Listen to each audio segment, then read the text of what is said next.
How you guys doing?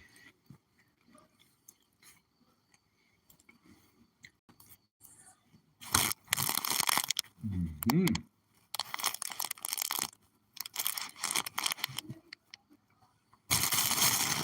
Well, my birthday is tomorrow.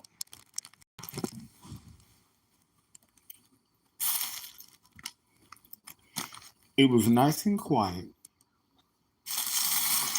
the minute I begin the video, especially in Neptune, the noises begin.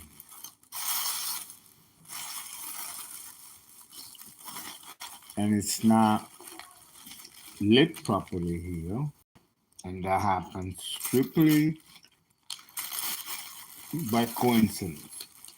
Because it was nice and briny, bright and sunny when I was doing the other videos. But as soon as I do the Neptune videos,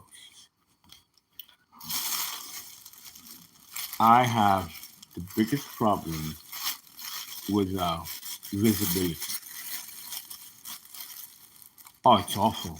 It's awful. But as frustrated as I can get about it, I can't help but see that this is very Neptune. I don't know if you guys can see me. I'm looking for the house, which I can't find. It's got a brand new one.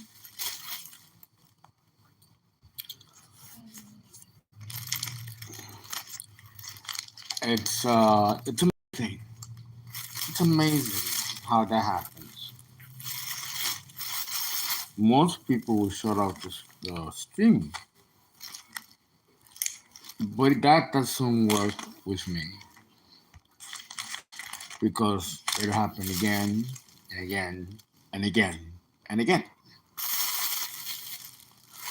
So that is the language of Neptune. So let's do it as best as we can, as best as we can. Oh, come on. I got a little licorice candy. Yeah, Neptune rules all these things. Neptune in the sixth house pretty much functions like Neptune in Virgo. In fact, Pisces is the natural opposite of Virgo, and so is the planet Neptune, which rules Pisces. The sixth house belongs to Virgo, and Mercury, which happens to rule the two. So there's a form of symbiosis here.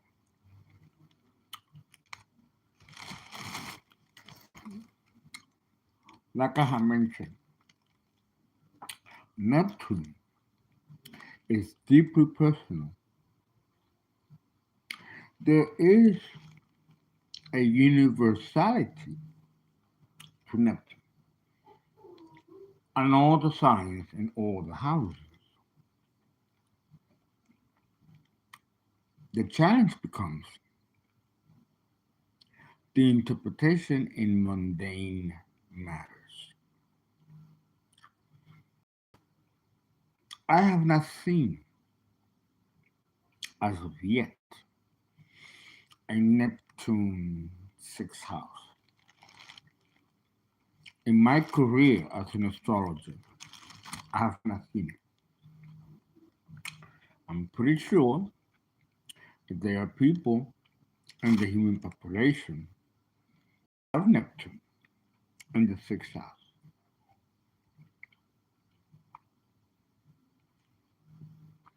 depending on the sign. In this case, we will have to look to Scorpio or Libra. Right now, we are studying Neptune in Sagittarius, which is completely different than the other Neptune placements of the other houses.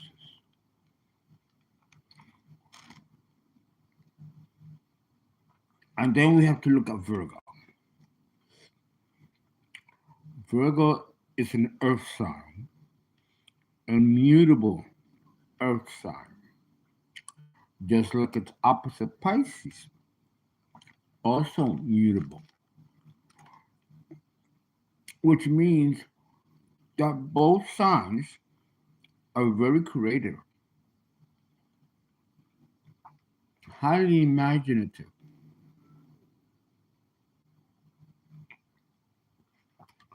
and has kind of like a slow tempo beat.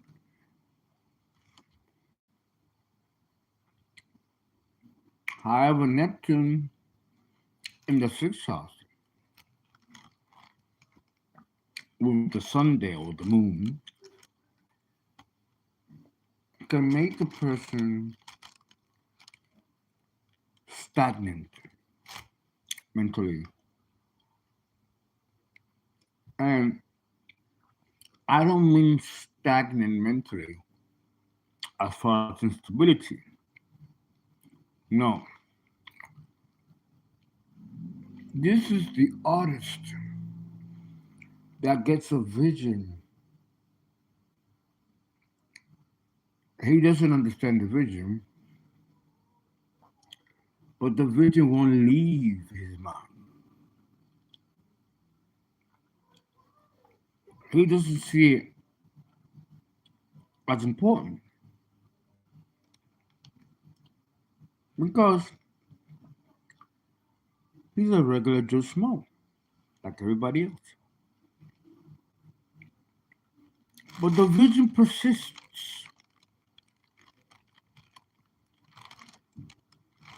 and one day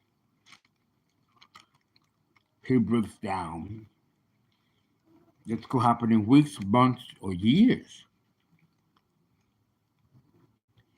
and he decides to paint it. Hence, he just painted the Mona Lisa. Monticello's painting,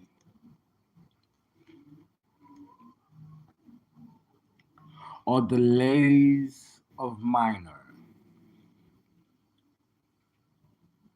This is worth millions of dollars about the princess daughters in the King Philip V of Spain.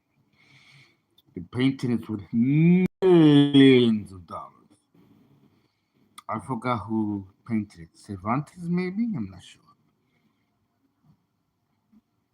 He thinks nothing of the painting, crushes it up, throws it away,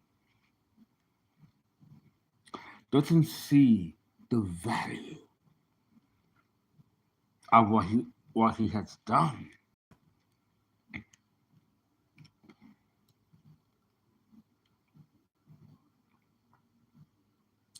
Another situation with Neptune in the sixth house. You have a faith healer.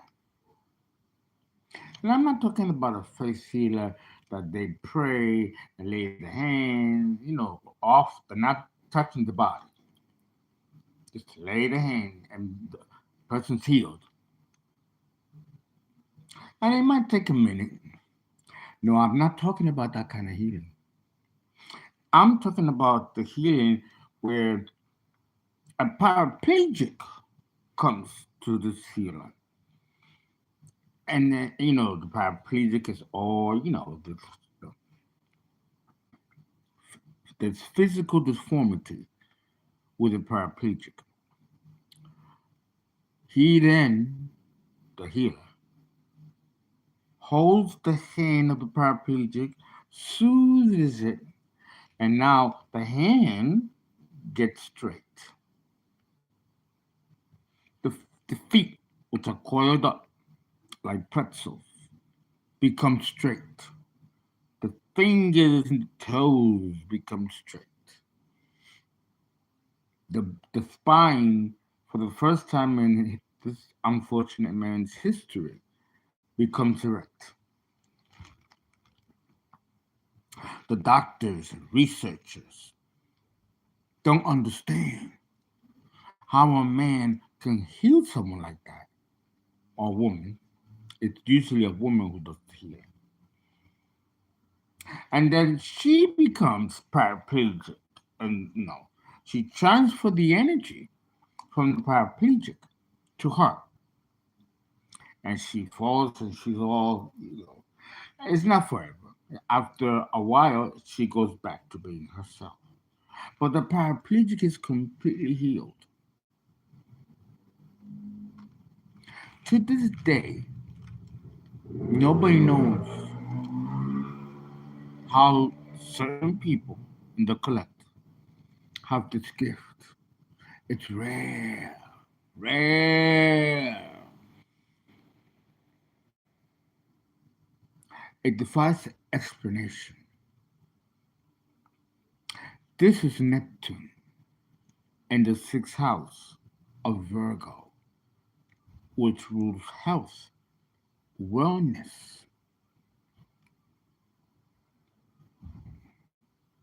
So, the health of the body, whether yours or somebody else's, is subject to healing in miraculous ways that's hard to understand.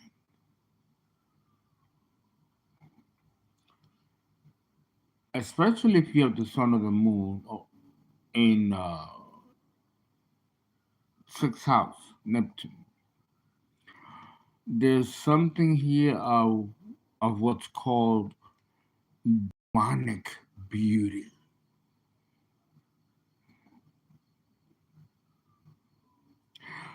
Let's look at the planets that rules physical beauty, which is Venus, the ruler of Taurus and Libra.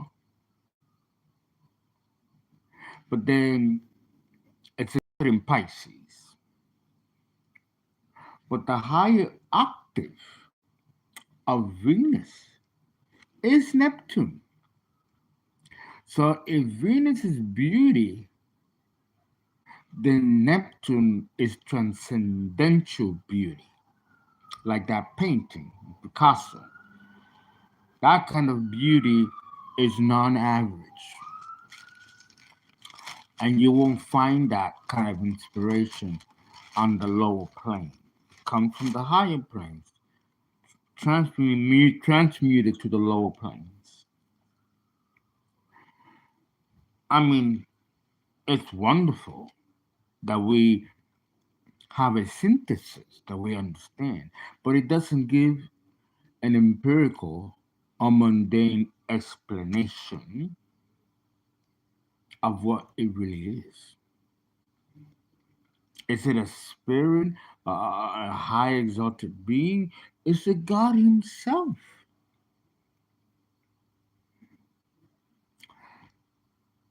Let's start with the beauty aspect.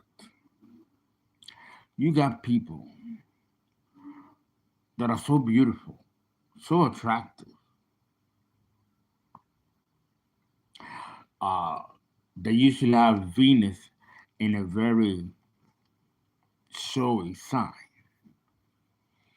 I've been told that I'm very handsome and very beautiful, but I have Venus in Leo, and I got Jupiter in Leo, and my moon phase is also in Leo, and my ascendant is Libra. So I know I do have a lot of sensual beauty, but that kind of beauty is workable. I could be a hustler. I could be a sex worker. I could be a model, which is mostly what you're going to find in these signatures. Or an actor, especially soap operas. I've never seen an ugly person play in a soap opera. That's just beauty. But when you're talking about transcendental beauty, this is the beauty that vibrates from the soul. And it's so innocent, so unaware that you almost have no conscious awareness of it. People with high exalted beauty like that don't seem to live a long life. It's too much otherworldly energy to be contained for a length of time in the physical form. At one point, it has to depart. And we can make an analogy of Jesus Christ, who embodied this beauty. It wasn't physical, but it was beauty of the soul, beauty of the heart. And he gave everything, including his own body, to those who were lost and needed correction. As he tells his father, Father, uh, forgive them, for they do not know what they're doing. We can describe beauty according to the ego in that way: selfish, ignorant, dangerous. While the transcendental beauty of Neptune cuts above all of that and shows another perspective that is not human, not ego, but that of the Creator. Now, there's been many arguments where people say, well, this type of energy can never be quantified in the human collective. But we don't know that. We don't know that. That remains to be seen. I've never seen it, never experienced it, unless we're talking about Jesus Christ, whom I believe was the only human being transformed into a God that was able to move that energy globally to the point where it transformed an entire planet. But the innocence of its beauty, because Neptune also holds an innocence that it is analogous to Gaia, Jesus Christ, and high exalted uh, healers and beings. I hope I gave some information about Neptune in the sixth house.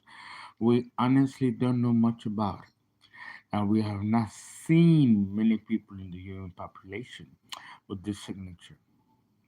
But I hope it is, like I mentioned in it here. Uh, it's a great gift to have this type of signature in your chart, but it can also be a great curse. Guys, please donate. Thank you so much. FERNA number 5 and the my join my Patreon page and call for reading. Guys, I love you. It's my birthday, so I'm gonna do a little and I'm gonna go out on a date.